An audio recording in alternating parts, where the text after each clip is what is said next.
Monsieur Julie, bonjour. Bonjour Madame Lagoun. Vous allez bien? Tranquille. Vous êtes diplômé de l'École des Beaux-Arts. Vous avez commencé une carrière, vous avez d'abord opté pour la peinture et vous avez donc depuis un parcours, disons, de plasticien.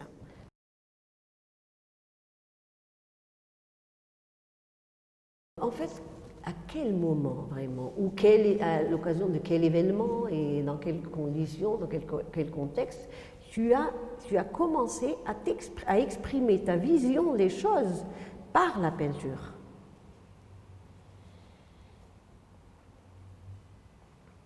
Ça, oui, c'est une question qui reste en fait, très difficile parce que bon, depuis le début, je me suis inscrit en atelier de peinture. Ça veut dire que j'ai suivi le processus un peu traditionnel de l'école. Ça veut dire première année, deuxième année, c'est maîtriser une certaine technique, refaire un peu, réviser, on va dire, toute l'histoire de l'art, l'histoire de la peinture jusqu'à nos jours. Et c'est dans ces contextes, on va dire, de recherche et d'apprentissage en même temps que la problématique de la peinture, en fait, moi qui voulais devenir peintre, je me suis trouvé dans la problématique de la peinture. Est-ce qu'il est contemporain ou pas? Qu'est-ce qui rend la peinture? Comment rentrer dans le monde contemporain, de l'art contemporain, étant peintre? Parce que l'histoire de l'art, on va dire, dans les années 80, on est arrivé à dire la peinture c'est fini, là, c'est un art traditionnaliste, c'est bon, y compris la sculpture. Tu vois, il y avait des courants comme ça qui disaient non, stop, la peinture ça ne rentre pas dans le cadre de l'art contemporain. Maintenant, l'art contemporain c'est autre chose. Mais dans justement cette histoire, il y avait encore des peintres qui ont résisté, qui étaient là. Ils ont peint à un moment où tout le monde a dit c'est la mort de la peinture. Combas, par exemple, c'est le parfait exemple. Bon, Enfin, il n'y a pas que lui, hein. Il y en bon, a je ne vais pas beaucoup. parler de combat. Tu l'aimes pas, je J'ai mon sais. opinion sur lui. Mais voilà, je reviens parce que tu Ouais, t'es on éloigné. revient parce que là, je me suis un peu Toi, voilà, je moi suis pareil, parti. je vais un peu peut-être t'orienter puisque à un moment donné, tu as, à l'occasion d'un événement dont tu parleras peut-être, tu as exposé des sculptures. Oui. Alors que tu étais en peinture, c'est vrai qu'à l'école on touche à tout, mais tu étais dans la peinture. Voilà, la question c'est comment se fait-il que ton premier événement, quand pour la première fois tu donnes ta production, ce que tu as créé à voir, tu le donnes à voir, Ouais. c'était des sculptures. Oui, c'est venu. Alors, j'étais en troisième année peinture, ça veut dire j'étais en classe de recherche, en phase de ma recherche picturale, on va dire. Et 2009 arrive, le PANAF bien sûr, et j'étais sélectionné par mon prof pour faire un travail, parce que l'école des beaux-arts était dans Elle le a programme. participé au Festival panafricain de Effectivement, 2009. avec ses étudiants. Et j'avais une thématique face à moi. C'est la première fois que j'avais une thématique. C'était à la rencontre de l'Afrique. Et je pense que c'est à travers cette thématique que ma réflexion, on va dire, pour répondre avec un objet artistique à cette thématique, a abouti vers une sculpture. Et je me dis, est-ce que c'est la recherche elle-même, c'est cette thématique qui a fait en sorte d'aller vers la sculpture.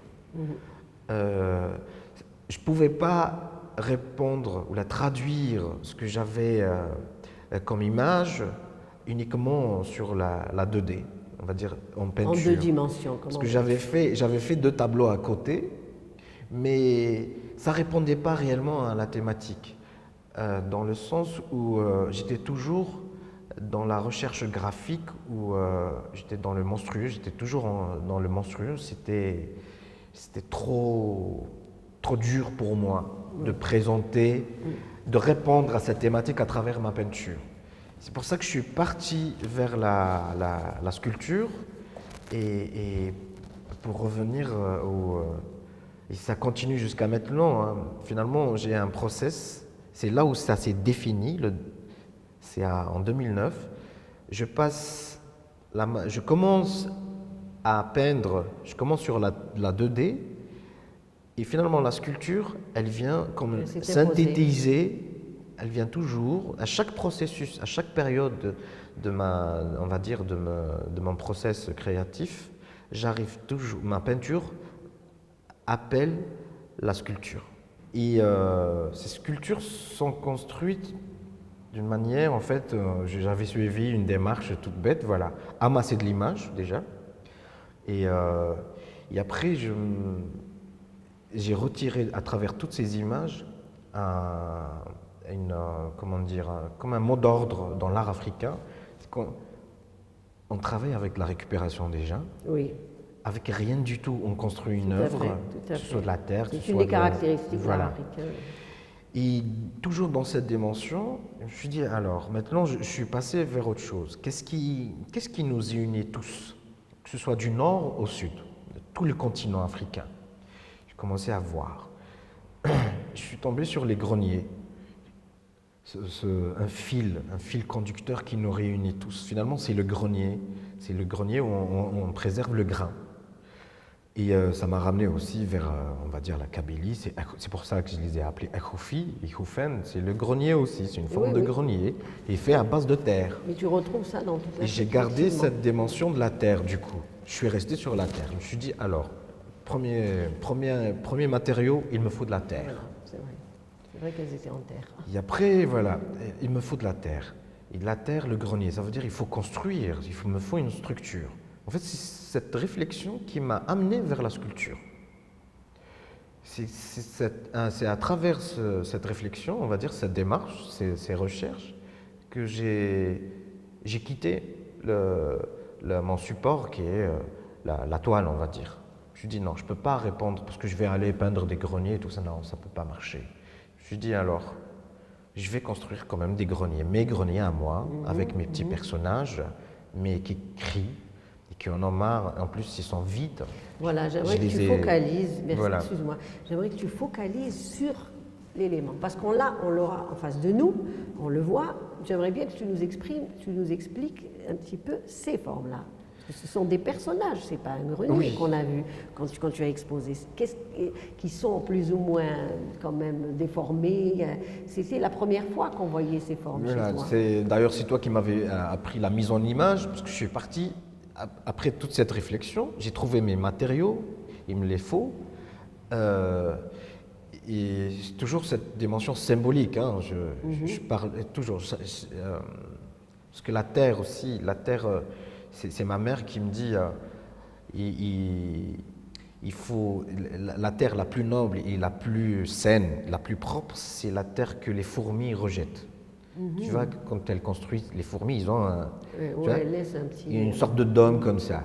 Elle la prend, elle me l'a dit une fois, elle m'a dit c'est la terre la plus noble, parce que c'est une terre laissée par une travailleuse. Alors il faut que tu sois comme ça. Il y a cette symbolique, j'ai mis tout ça dans cette sculpture, il fallait que je mette tout ça. Maintenant, la mise en image, par contre, voilà, il fallait que je ramène tout ça vers mon domaine de recherche, parce que c'est la fin de l'année, hein, c'est pour ça que je parle comme une synthèse au final. Parce que j'ai essayé de mettre en exergue déjà 3 ans aux Beaux-Arts. 3 ans de recherche et d'études. Et j'essayais aussi, c'était dans la dimension de mettre aussi en exergue, d'imposer mon image à moi, mon imaginaire, de le concrétiser. C'était aussi un exercice, je l'ai pris comme un exercice. J'étais encore étudiant, je ne suis pas un grand artiste. Qu'est-ce que je vais proposer comme exercice ? Déjà vis-à-vis de mes profs avant tout, avant même le public. Et tout ça a contribué à construire cette forme. Alors je suis parti les formes de grenier africains, toujours, avec cette terre rouge. Et au fur et à mesure que je construisais, les têtes se sont imposées à la fin. Elles se sont imposées d'elles-mêmes. Ça, par contre, c'est là où je parle ou je laisse la matière s'exprimer. La matière, en fait, ma matière cérébrale et la matière que je touche, à un moment donné, j'arrête de réfléchir et j'attaque le travail. En fait, ces formes, au final, elles se sont imposées parce que j'ai suivi le matériau, parce que c'était de la terre et du bois, sur une structure en métal, et j'ai suivi les formes et j'ai laissé. En fait, limite, la forme, je ne l'ai pas réellement réfléchie. En fait, elle s'est construite au moment où je la travaillais. Donc, ces formes-là que tu avais initiées à l'École des Beaux-Arts à l'occasion du Festival panafricain 2009, eh bien, c'était une première étape parce qu'on va voir que tu vas maintenant te mettre à exposer, mais en tant que peintre, et tu vas faire une série d'expositions où ces formes-là, ces personnages, parce que même s'il n'y avait que des têtes avec des formes à la place du corps qui n'avaient rien à voir avec un corps, ces personnages-là vont se transformer, ils vont évoluer, on va les retrouver dans ta peinture. Alors, comment s'est fait ce passage? Et j'aimerais bien que elles vont faire l'objet de plusieurs expositions, notamment peut-être Picturie Générale, qui a été un moment où un groupe d'artistes a exposé ensemble et dont tu as fait partie. Alors, je voudrais bien que tu parles de ces œuvres-là, parce qu'elles vont être le fil rouge qu'on va retrouver jusqu'à aujourd'hui dans ce travail. C'était des créatures, des formes, des personnages, mais ce n'était pas vraiment des personnes, ce n'était pas vraiment des monstres, mais c'était des monstres aussi en même temps qui sont comme ça, en lévitation dans l'air. On ne savait pas très bien ce que c'était, mais ça a été très très très fort. J'aimerais bien que tu nous en parles. Alors... après l'installation, on va dire, les sculptures de 2009, oui, c'était un moment très important. On peut dire que c'est là où j'ai commencé à donner corps à ma peinture, carrément. Et grâce justement à ces sculptures. Déjà, il ne faut pas oublier qu'elles sont... les sculptures sont nées dans une extrême douleur. Et cette douleur, elle a continué. Et, cette douleur, c'est pour ça que ça s'est transformé en monstrueux. J'étais dans le monstrueux. C'était des monstres partout.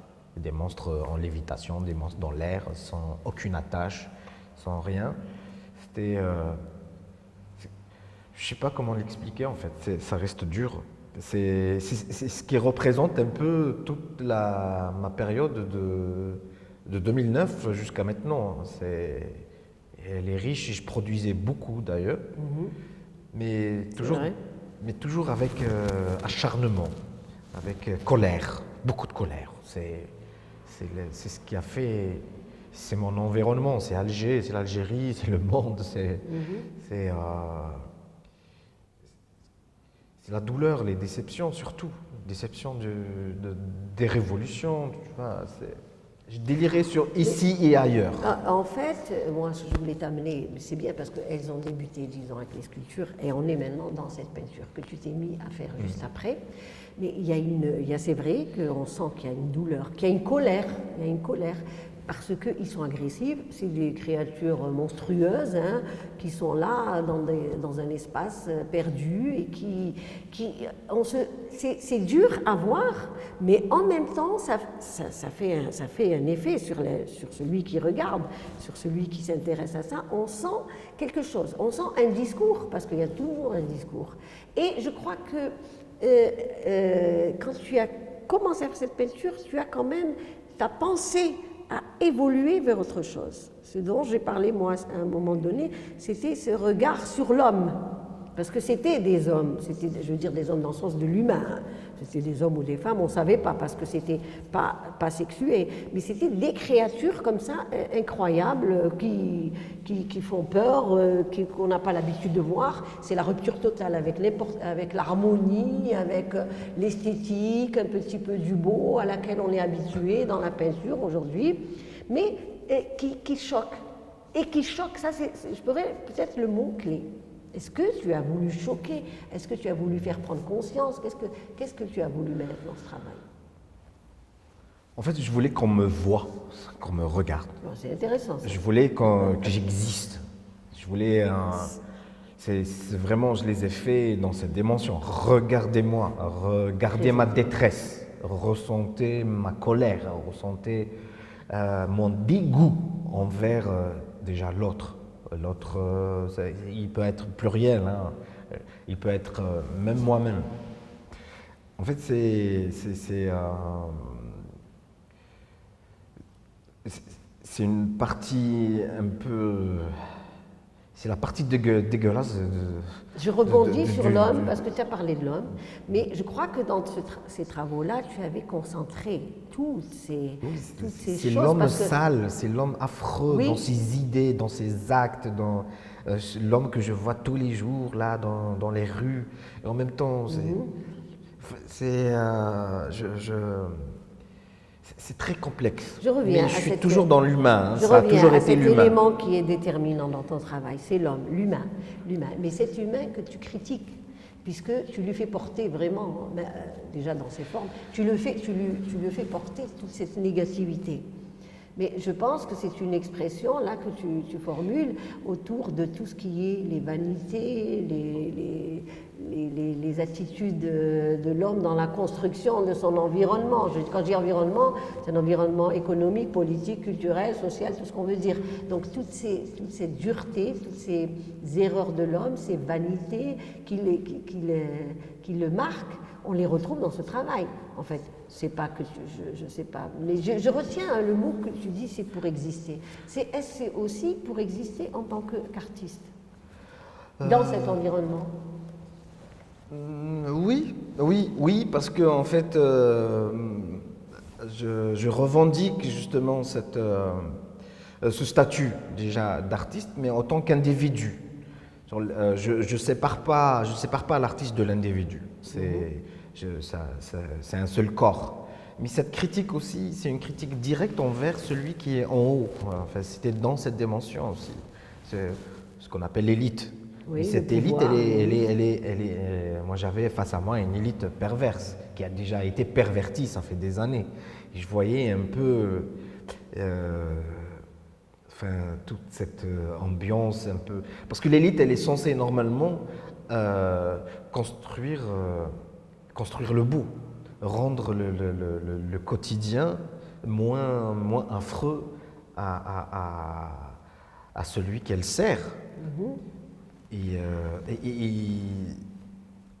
on va dire, on me voit, quand je dis aussi, c'est pour me voir, c'est pour que je leur... En fait, c'était comme des miroirs. J'étais dans cette dimension, dans ce délire. Hein. Oui. Je leur donnais, voilà ce que vous êtes. Tu veux faire prendre conscience en choquant. Oui. Mais vous êtes là. Moi, vous êtes là. Enfin, je sais pas. C'est. Est-ce que ce travail-là, que tu dis, voilà, tu veux volontairement choquer pour dénoncer tout ce qui ne va pas, etc. Mais je voulais te poser une question par rapport à la perception de ton travail par les autres, par l'autre. Comment est-ce qu'à cette époque-là, où il y avait ces personnages-là, très très durs, très agressifs, laids d'ailleurs, c'est le contraire du beau, on parle beaucoup de beau dans l'art, du beau artistique, mais là, je suis là dans... Comment est-ce que tu as perçu ça ? J'étais surpris, justement, parce que moi qui est parti avec une dimension pour choquer, pour taper fort, direct, eh ben, le public a ri, il a aimé. Il m'a dit oui, il y a beaucoup d'humour, c'est génial, ils adoraient mes monstres. Je me suis dit attends, il y a un problème. Il y a un problème. Ouais, je me suis retrouvé dans cette...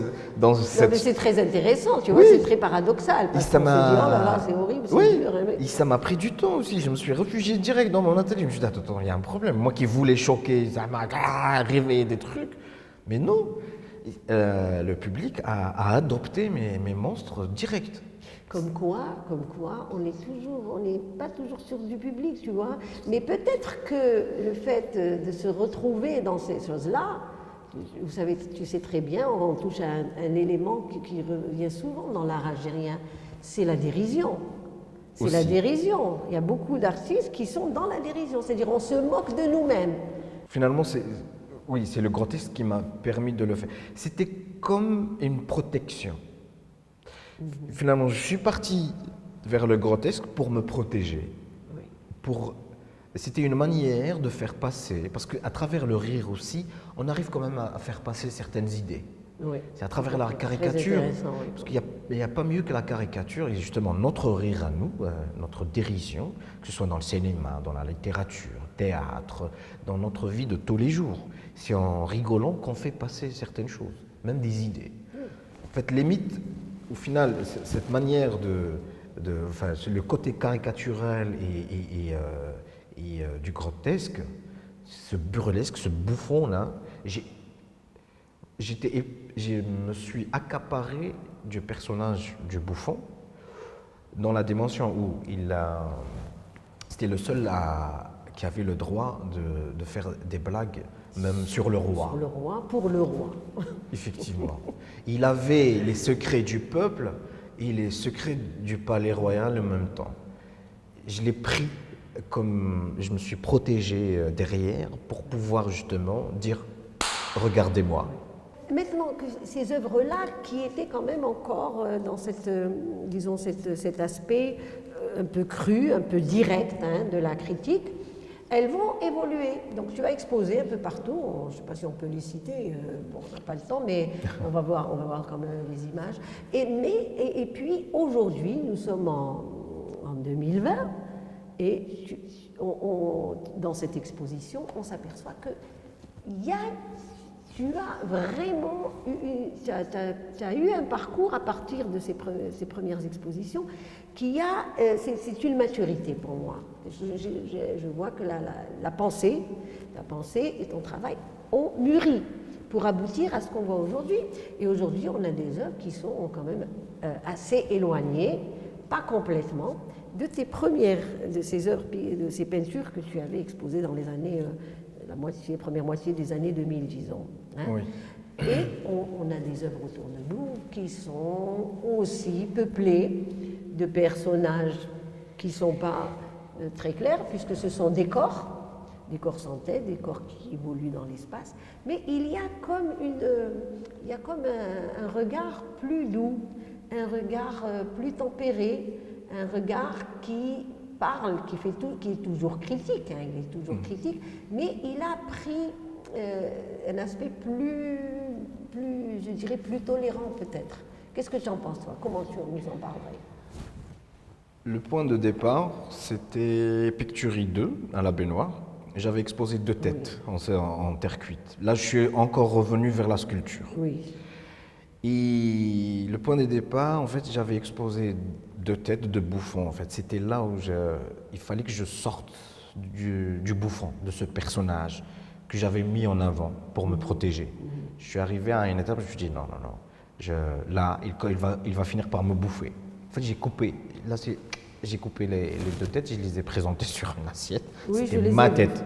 Et même le texte, c'est le bouffon qui est fatigué, il prend sa retraite. D'accord, salut, on passe sur C'est là où j'ai entamé justement, on va dire, une nouvelle étape picturale, où j'ai enlevé la bouffonnerie et le monstrueux, et je suis revenu, mais j'ai gardé l'humour, parce qu'il est très essentiel. Très important. C'est mon essence, c'est l'essence même. Tout à fait. Que l'humour, la dérision, ils ont toujours été là. Et, parce que même quand quelqu'un j'ai face à moi qui me fait mal, qui me fait du mal, je ris. Je préfère rire, sinon, parce que si je réveille ma colère, si l'autre réveille ma colère, c'est bon, c'est la fin du monde. Si j'arrête de travailler, d'ailleurs, c'est la fin du monde pour moi. D'accord. Et je suis revenu, adoucir déjà les formes. Je suis revenu vers l'humain, je suis revenu vers la Renaissance. Pourquoi la Renaissance? C'est parce qu'elle a été construite sur un fond de guerre. C'est très important. Le fond de guerre pour nous, en fait, c'est mon quotidien ici à Alger. C'est ça mon fond de guerre, où il y a des problèmes tout le temps, partout. Et voilà, c'est difficile d'avoir un espace pour travailler, déjà un espace pour vivre. Tout est cher, la vie est chère, on se bagarre, mais tout en se battant pour justement mon métier, qui est la peinture avant tout. Je suis peintre, je suis artiste. Mon fond de guerre, en fait, c'est mon quotidien, c'est ma vie de tous les jours, c'est tous mes problèmes émotionnels et physiques, matériels, tout ça. Je dis non, alors je vais faire comme les artistes de la Renaissance, je vais quand même continuer à peindre et je vais me créer mes propres moyens. Ça, c'est une partie un peu on va dire, la face cachée, on va dire, de ce qui est derrière les tableaux. Mais ce n'est pas forcément rien qu'à la Renaissance, ça c'est classique. C'est en tout le période temps. de crise, de difficulté et Ouais. tout, il invente, pas seulement l'artiste, mais l'homme, c'est atavique, disons, c'est dans l'homme. Il cherche, il se débrouille pour habiter, pour dormir, pour manger, pour gagner sa vie. Ouais. Donc c'est un petit peu Et c'est ce qui m'a, en fait, le fait que j'ai enlevé aussi le bouffon, ce qui m'a permis de chercher une surface. C'est pour ça que je me suis mis à la recherche d'une surface, d'un plat. Moi qui étais dans l'air, comme ça, dans le vide total, dans ma colère, on va dire, j'ai commencé en fait, à travers mon travail, il fallait que je mette déjà une surface pour reconstruire, pour poser, on va dire, mes vraies réflexions, on va dire, pour me permettre à dire réellement ce que je veux dire, ce que j'ai pas pu dire avant, parce que j'avais pas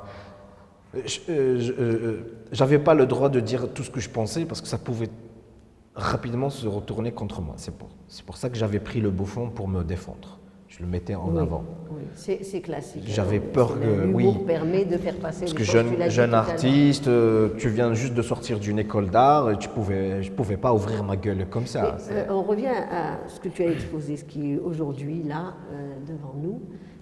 Je t'ai posé la question tout à l'heure. Qu'est-ce qui s'est passé? Tu as épuré les peintures que tu avais avant. Moi, je les trouve. Tu as épuré, tu as enlevé le surplus parce que c'était quand même c'était plus chargé que maintenant. Hein. Bon, c'était pas, mais c'était intéressant de toute façon. C'était plus chargé, tu as épuré, tu vois. Et moi, je voudrais te poser des questions par rapport à ça. Tu as laissé des corps. C'est des corps reconnaissables, c'est des corps d'humains. Ce que dans les peintures précédentes, on ne voyait pas. C'était vraiment des sortes de formes, c'était informe, disons. Et là, tu as des corps reconnaissables.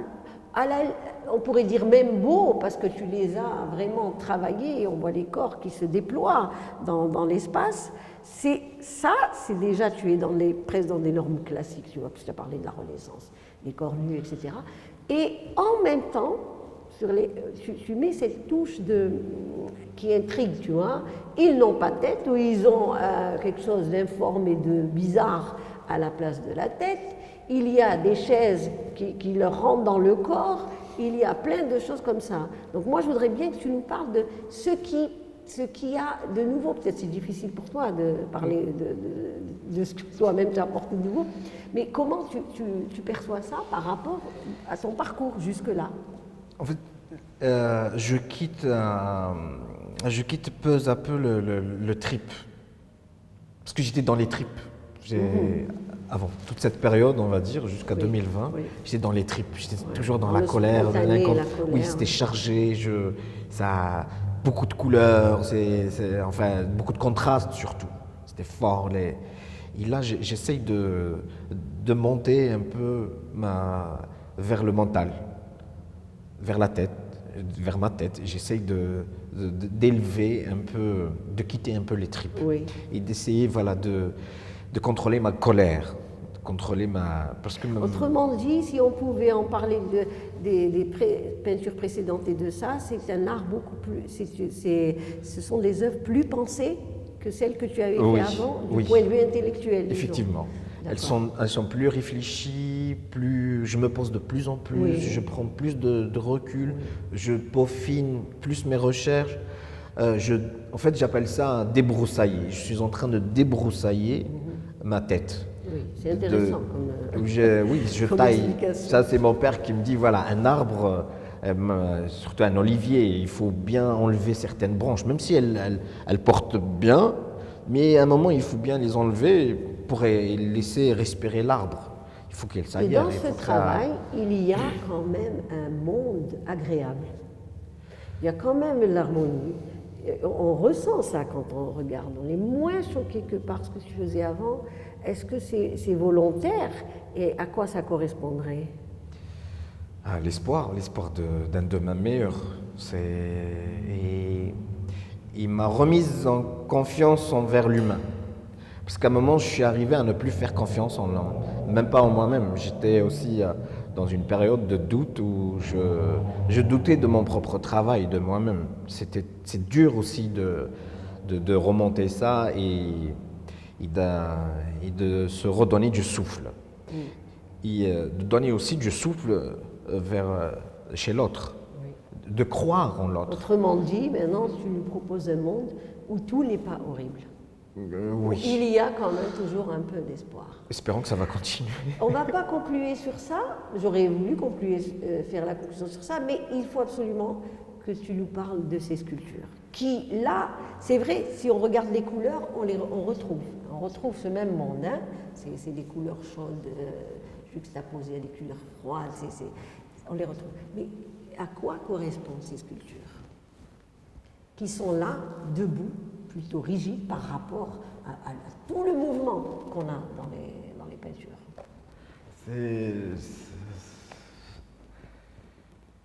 Je pense que c'est ça, c'est cette lutte infernale en moi entre ma tête et mes tripes, entre mes sentiments et mon intellect. Tu vois, cette rigidité. Bon, j'ai pas encore pris du recul par rapport à ces sculptures. Elles sont fraîches, elles sont là. Parce que ces sculptures, maintenant, elles annoncent, parce qu'elles sont en train d'annoncer mes prochains projets aussi. D'accord. Ça veut dire,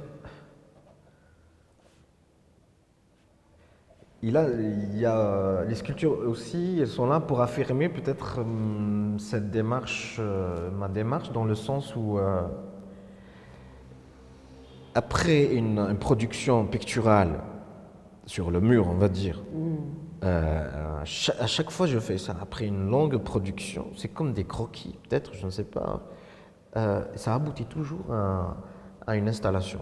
Mais quand on en a parlé entre nous, tu m'as parlé de politique, du mouvement du Hirak qui a eu lieu en Algérie, des manifestations. Je voudrais savoir, est-ce qu'il y a une dimension politique dans ton discours, dans le discours de tes œuvres, hein, ou est-ce que tu l'évacues, hein, ou est-ce que tu l'évacues, ou alors est-ce qu'il existe vraiment? Parce qu'on en a parlé, tu avais parlé un petit peu de tout ce qui se passe sur ce plan-là, des manifestations, des mouvements autour de la démocratie, de la liberté. On en a parlé il y a longtemps, hein, sur est-ce que l'art est politique? Est-ce que l'artiste est politisé, doit être politisé? Notamment pour ces sculptures. Moi, je voudrais parce que l'art parce que c'est la première fois que tu fais ce genre de sculptures, qui sont des personnages, plus ou moins, bien sûr, travaillés à ta manière, des personnages qui sont alignés et qui, je crois, font référence à ça. Oui, c'est pas vraiment des personnages, en fait. Oui. C'est la bouteille d'alcool qui s'est transformée. Enfin, j'ai pris une bouteille d'alcool et j'ai mis une tête et des pieds en bas. En fait, pourquoi la bouteille? Après, il y a la bouteille de la torture. La bouteille, c'est beaucoup de choses, en fait. C'est beaucoup de références. Et après, la bouteille, on s'en noie autour les rejetés, les gens à qui on a interdit de travailler, les gens qu'on a trahis, qu'on a déçus. Moi, je les ai tous trouvés dans les bars d'Alger, en train de boire, de se noyer. Et ces images. Et après, avec le Hirak, c'est la première fois qu'on n'utilise plus de bouteilles de cocktail Molotov dans une révolution, dans notre révolution. Silmiya. Ouais, c'est la Silmiya, c'est le principe de la Silmiya. En fait, c'était le début. Je suis parti sur la dimension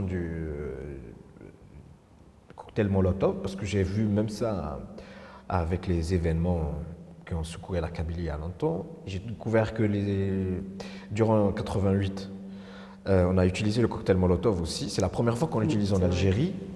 Parce que c'est toujours dans la... Parce qu'en fait, Stasis, elle cache aussi un autre titre, c'était les moyens de lutte. C'est les nouveaux moyens de lutte.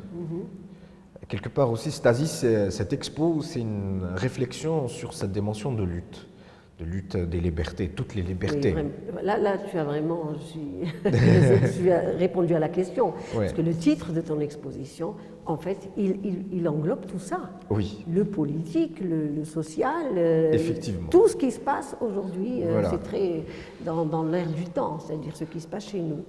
Parce qu'on est parti sur cette problématique des moyens de lutte, les nouveaux moyens de lutte, et finalement c'était un sous-titre. C'est pour ça qu'on est monté pour englober toute la thématique autour de la stasis, finalement la stasis. Qui est donc la crise générale. La crise générale sur tous les plans, social, d'idées, enfin réflexionnelles, politique, économique, même sur le plan de la religion, même sur le plan de la religion. En général, la crise, elle est générale. On est dans une... Étant donné que tout ça, c'est les formes de la conscience sociale, le politique, le juridique, le culturel, donc c'est lié. Et l'art n'est pas autonome. Oui. L'art, justement, c'est de cela qu'on parle avec toi, c'est que l'art, il est aussi dans le politique, il est déterminé par le politique, par le culturel, par le social. Et je crois que c'est tout ça qu'on trouve dans ton travail. Je voudrais rebondir, donc, puisque c'est ces sculptures-là qui nous ont inspiré cette discussion autour de la crise.